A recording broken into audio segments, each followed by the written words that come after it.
2023 was the year of the soft landing in the global economy and markets. 2024 is shaping up as the year for rate cuts in the largest economies. But it won't be one size fits all. In our special penultimate episode of the year, our 101st, we pick out 5 things for 2024, starting with the potential for a pickup in economic growth in Australia in the second half of 2024, as ANZ's Head of Australian Economics, Adam Boyton, explains. One difference between Australia and the rest of the world is we know we've got this fiscal easing or these tax cuts coming on the 1st of July. And so there will be a policy easing in Australia around the middle of the year.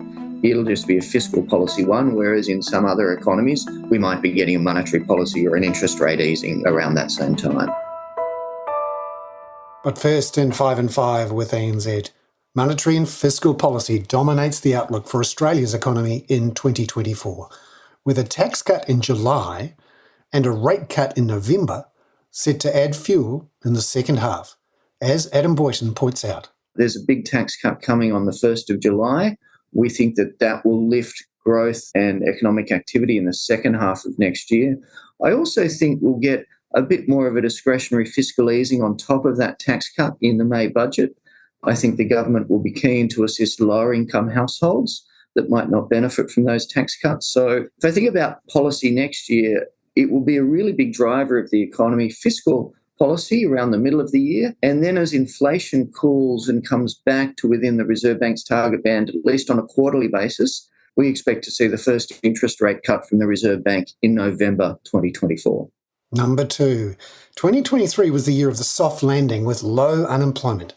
ANZ Australia senior economist Catherine Birch sees Australia's labour market remaining relatively resilient through into 2024, with many employers thinking more about hoarding rather than reducing worker numbers. We've still got quite elevated job vacancies, for example. Job vacancies, job ads across a number of measures, including ANZ Indeed Australian job ads. They have fallen quite a bit from their peaks, but they're still quite elevated relative to pre-pandemic levels. So that suggests that there's still a bit of a gap between demand and supply in the labour market, which means it will put a floor under employment growth, we think. Yes, employment growth on the whole, apart from the last couple of months, has been easing, but we're not expecting a sharp deterioration. We're not expecting widespread job losses, particularly after the last few years when businesses have really been struggling to get enough labour. So I don't think too many will be confident to actually be shedding substantial jobs. They'll still be worrying about that potentially picking up again. And while employment growth will be below population growth, which means that the unemployment rate will drift up, we don't see it ticking up sharply. Number 3, Australian households are stressed at the moment because of inflation, higher interest rates and higher rents.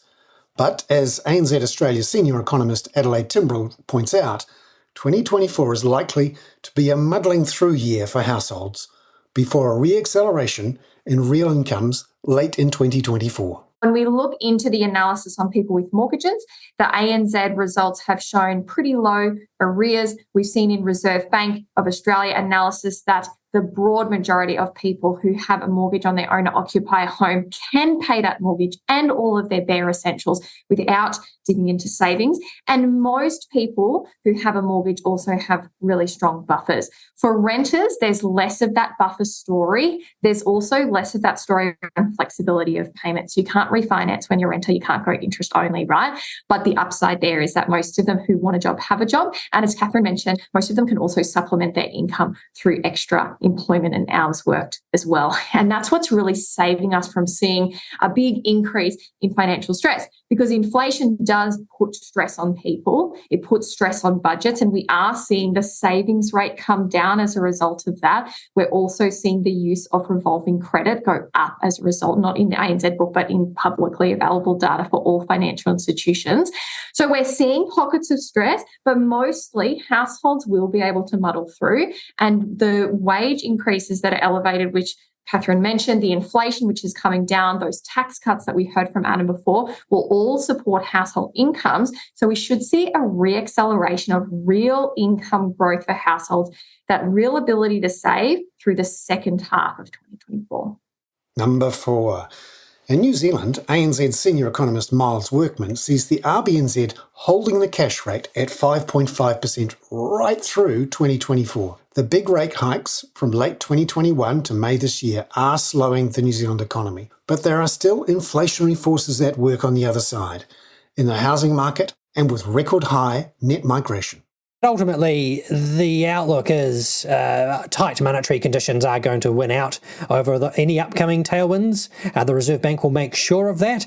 And the broader economic outlook is unfortunately going to be a soggy one until the Reserve Bank is confident that they've conquered inflation and can start embarking on that monetary policy normalisation process. So in our forecasts, and these forecasts are unchanged, is that the OCR will remain at 5.5% over 2024, with cuts not expected until 2025. Number 5. And lastly, we look at the outlook for gold, one of the star performers in late 2023. ANZ commodity strategist Sunny Kamari thinks prices may have gotten ahead of the speed and extent of likely Fed rate cuts next year. She sees gold down at $1,950 an ounce by the end of the first quarter. Remember, it had a record high of $2,135 an ounce in early December. But she sees an eventual fall in real yields for US Treasuries as inflation falls and the Fed starts cutting, ongoing geopolitical uncertainties and central bank buying boosting gold to new highs by the end of the year.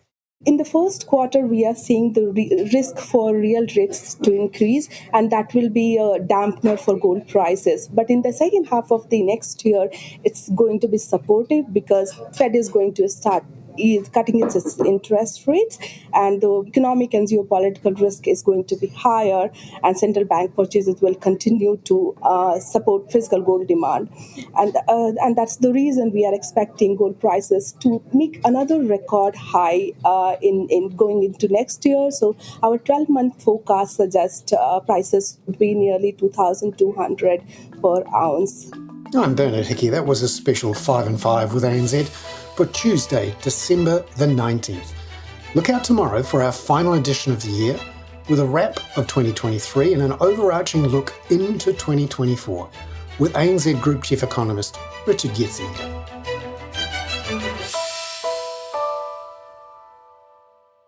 This podcast contains general information only, not investment advice. You should obtain advice for your personal circumstances before making any investment decisions.